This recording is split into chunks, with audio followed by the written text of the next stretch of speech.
Dan begitu dibuka, Dimas tidak bisa berkata-kata, teriak pun tidak mampu, karena yang dia dapati itu bukan temannya, bukan pula satpam yang jaga perumahan itu, tapi orang dengan baju masinis, berlumuran darah, tanpa kepala.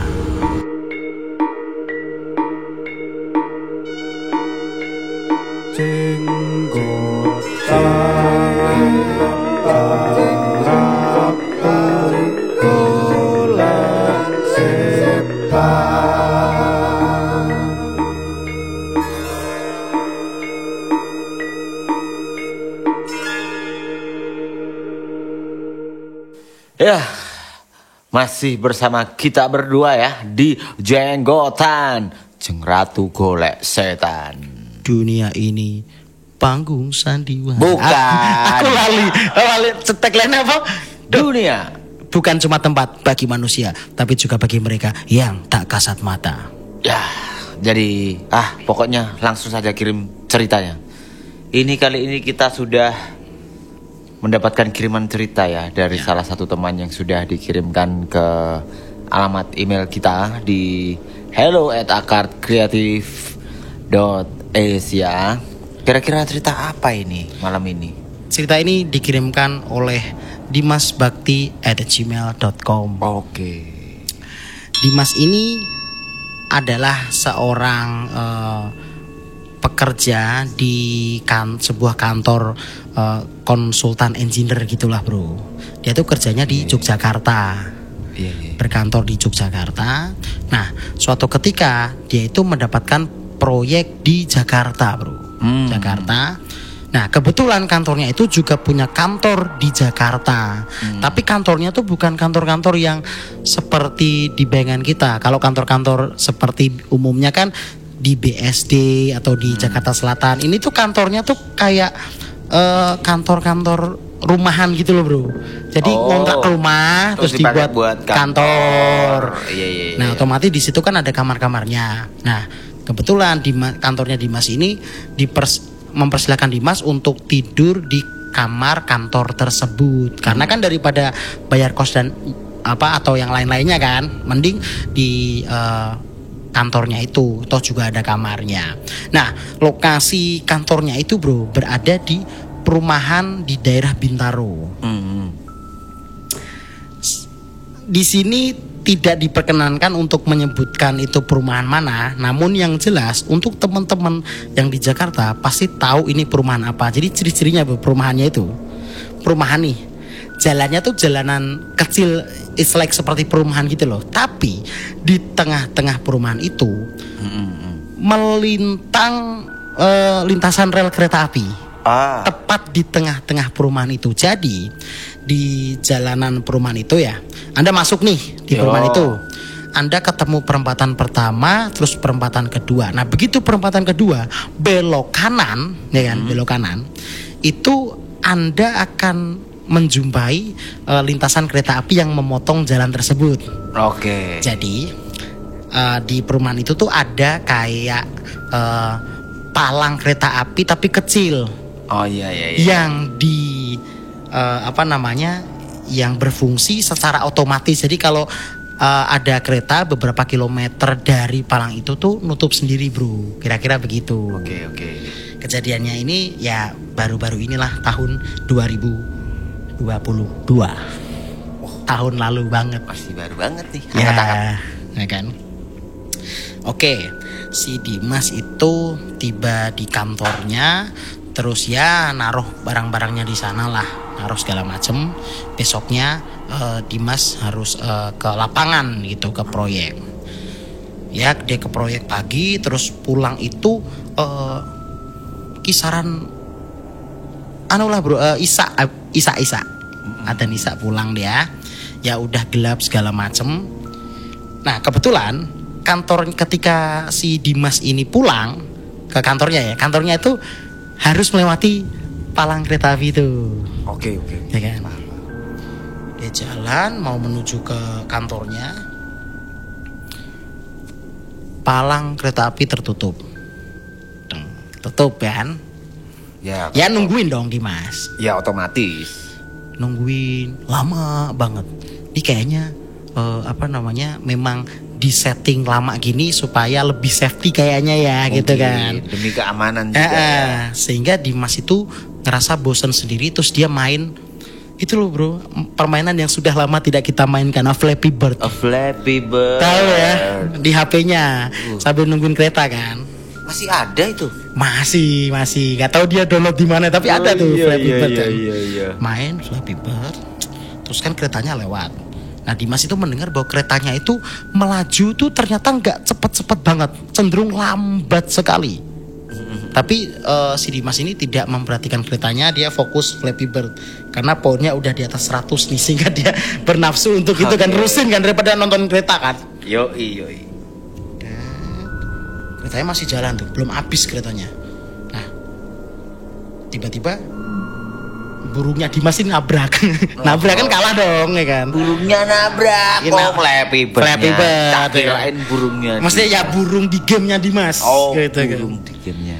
Nabrak kan kalah dong. Iya. Masih kalah. Terus kalau kalah kan refleks Dimas kan pasti matiin keluar dari aplikasinya. Terus Dimas tuh mengangkat pandangannya ke kereta itu. Kebetulan pas Dimas ngangkat pandangannya, kereta itu tuh udah di gerbong terakhir, gerbong paling belakang. Udah lewat. Dimas itu kayak ngelihat, loh ini penumpangnya kok agak aneh ya penumpangnya. Jadi ada beberapa orang itu mukanya pucet. Terus ada di jendela bagian yang deket si Dimas ini ya, itu kayak badan doang tapi kok gak ada kepalanya gitu kan, kayak aneh gitu loh. Ini mungkin orangnya tuh lagi nunduk begini gitu loh. Sehingga kepalanya tuh kayak gak ada. Tapi at least masih aneh lah. Tapi ya keretanya udah lewat. Si Dimas melewati perlintasan kereta api itu dan balik ke kantornya. Mandi segala macem. Nah pas mandi nih bro, itu kan habis isya ya. Pas mandi itu tiba-tiba Dimas tuh ngedenger suara pagar kantornya itu kayak di gembok pagar kantornya tuh kayak di teng gitu. Oh iya. Tek. Ya. Kayak ada orang manggil tapi ngetuk lewat gemboknya itu. Iya. Tek. Pikir si Dimas siapa, atau mungkin itu salah satu karyawan di kantor cabang Jakarta ya, bagaimana gitu kan. Oke. Terus si Dimas teriak dari kamar mandi, sebentar gitu kan. Sambil si Dimas itu andukan segala macam. Suara tuh masih ada bro, teng. Ya bentar, gitu mau dibukain sama si Dimas kan. Begitu Dimas ngebuka pintu kantornya, terus ngelihat ke pagar, ternyata tuh nggak ada siapa-siapa. Terus si Dimas mikir, mungkin saya kelamaan kali, sehingga orangnya keburu cabut lah. Atau apa. Tapi si Dimas tetap merasa nggak enak nih karena nggak ngebukain. Takutnya tuh ada karyawan yang ada kepentingan di kantor itu gitu loh. Sehingga dia ngechat di grup, ini tadi datang ke kantor siapa ya? Oh nggak ada, gini-gini. Coba tanya mungkin satpam, mungkin lu lupa laporan kali, lu kan anak baru tinggal di perumahan tersebut. Itulah mungkin. Terus sehingga si Dimas itu memutuskan habis mandi mampir ke pos satpam buat lapor. Iya. Gitu kan. Terus si Dimas menghampiri satpam itu, terus tanya, Pak, tadi Bapak yang itu ya ngetok-ngetok kantor saya ya? Terus si satpam bilang, oh enggak mas gitu kan. Oh saya kira Bapak, soalnya saya mohon maaf Pak, ini saya penghuni baru di kantor ini, rencana 6 bulan lah menetap di sini karena ada proyek, saya mau laporan begini. Akhirnya ya diurus lah sama satpamnya, dicatetin, mintain fotokopi KTP dan lain-lain. Nah terus setelah semuanya urusan administrasi sama satpamnya selesai, itu satpamnya bilang gini, Mas, lain kali kalau ada suara yang gedor-gedor pagarnya kantornya Mas, gak usah dibukain mas gak usah keluar, mending mas kalau misalnya takut itu temennya mas, ya mending pastiin dulu lewat WA. Iya. Pokoknya begitu ada suara gedoran pagar jangan keluar lah, dia jangan dibukain. ya si Dimas gak mengiyakan juga tidak mentidakkan. Dimas tuh diem aja gak gitu. Nolak juga gak nerima saran itu juga ya. Karena bingung juga mau nanggepin gimana kan pernyataan dari satpamnya kan. Tapi ya udahlah, si Dimas akhirnya balik tuh, balik. Ya hari itu sih nothing happen ya, sampai kejadian itu besoknya bro. Besoknya rutinitas Dimas itu seperti biasa, ya proyek di pagi sampai sore, Isa itu pulang. Nah pas pulang, Dimas lewatin jalan kereta api itu dong. Pas lewat, kereta apinya tuh lewat. Oke. Palang pintu tertutup, kereta api lewat. Tapi kali ini Dimas gak main Flappy Bird, karena Dimas begitu penasaran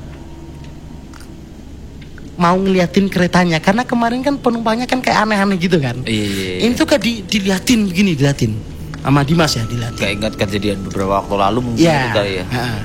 Diliatin dari awal gerbong, dari kepala gerbong nih. Iya. Anjing, supirnya nggak ada, masinisnya nggak ada. Oh iya. Aneh dong. Terus habis itu ngeliatin gerbong penumpang. Emang aneh bro, penumpangnya tuh kayak nggak ada kepalanya, terus kayak tangannya tuh buntung, pokoknya menyeramkan sekali. Terus ada nih di gerbong keberapa gitu, ada kayaknya belasan penumpang deh, itu kayak nempelin muka sama tangannya tuh ke jendela gini loh bro. Ngadep ke arah Dimas begitu, belasan. Iya. Itu ngebuat Dimas takut banget kan, ini kereta nggak bener nih, ya kan? Iya. Tiba-tiba dari arah belakang Dimas terdengar suara Din. Ada yang ngelakson Dimas dari belakang. Iya. Terus teriak, emang nih jalan punya bapak lu? Waduh, nggak beres nih. Ya kan Dimas noleh ke belakang dong. Terus Dimas tidak memutuskan untuk tidak menghiraukan orang itu dan kembali lihat ke depan. Dan ternyata di depan itu dari tadi palang pintunya tuh nggak ketutup dan nggak ada kereta sama sekali. Makanya orang di belakang Dimas tuh marah, wajar dong. Oh iya. Terus akhirnya Dimas tanpa minta maaf, tanpa apa ya, langsung ngegas motornya langsung ke kantornya itu. Ya bergegas lah ya. Bergegas. Dan ya seperti biasalah Dimas mandi, ya mandinya tuh sambil overthinking dia. Iya. Ya kan? Memikirkan kejadian barusan. Dan dia tuh baru sadar kalau ternyata kantornya itu di daerah Bintaro, yang kalau kita ingat bro, rel kereta api Bintaro itu pernah terjadi tragedi tabrakan kereta di tahun 87, masih ingat kan? Di 87 itu ada tabrakan kereta yang memakan korban jiwa tuh hampir seluruh manusia yang ada di kereta tersebut, gitu loh. Hampir sebagian besar itu banyak yang. Dan selentingan itu terdengar bahwa arwah dari para korban tuh masih bergentayangan dan lain sebagainya gitu kan.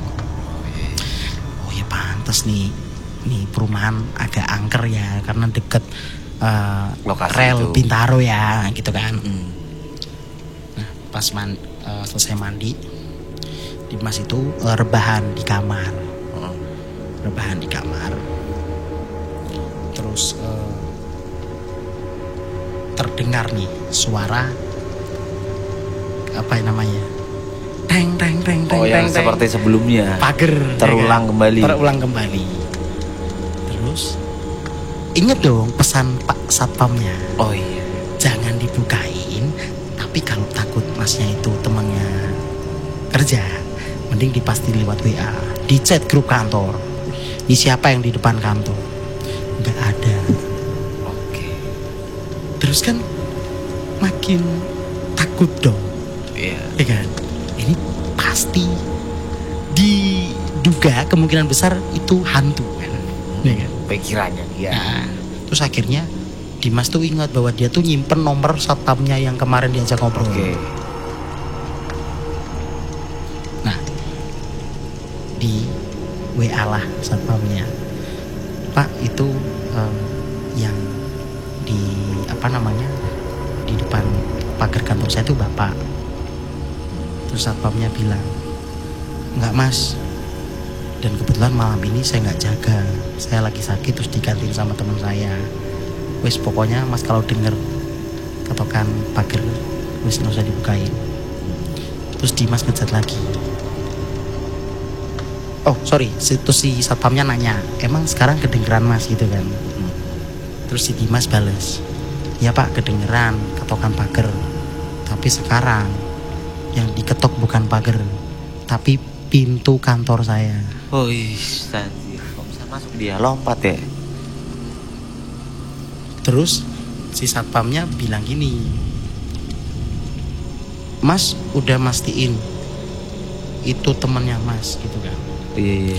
Sudah Pak, tapi kata sebagian teman-teman kantor saya di grup itu bukan mereka gitu kan. Tapi emang sih ada teman yang belum bales. Apa jangan-jangan teman saya belum balas itu ya yang datang ke kantor ya. Iya. Terus satpamnya cuma bilang ya terserah Mas sih mau dibukain atau enggak. Cuman yang jelas saya nyaranin gak usah dibukain. Oke, ya, lanjut lagi. Dan suara ketokan pintu itu masih ada loh. Oh iya. Si Dimas ini dilema nih mau dibukain atau enggak. Sembari ngecek grupnya itu siapa tahu ada yang balas kan. Iya tuh gue bangsat kan siapa tahu gitu kan. Iya. Tapi itu nggak ada tuh chat di grupnya tuh nggak ada. Sampai akhirnya suara ketokan pintu itu yang tadinya diketok cuman, ya jadi kayak di apa ya, ditampar pakai telapak tangan loh, bang bak bak bak. Iya, makin ini ya, makin deres. Iya makin dan deres. makin kenceng. Fix temennya dong. Oke. Iya. Yuk. Oke lah. Jalan pelan-pelan, nyalain ruang depan. Ya kuncinya ketinggalan lagi. Balik lagi dia di kamar. Dan suara pintu itu semakin kencang, otomatis semakin membuat adrenalin si Dimas ini makin naik dong. Ya. Agak lari dia ambil kuncinya, terus tiba-tiba langkah Dimas pelan lagi karena deg-degan nih. Di depan tuh siapa sih gitu kan. Dibuka kuncinya, ceklek, dipegang handle-nya pelan-pelan, ditarik pelan-pelan sekali, dibuka.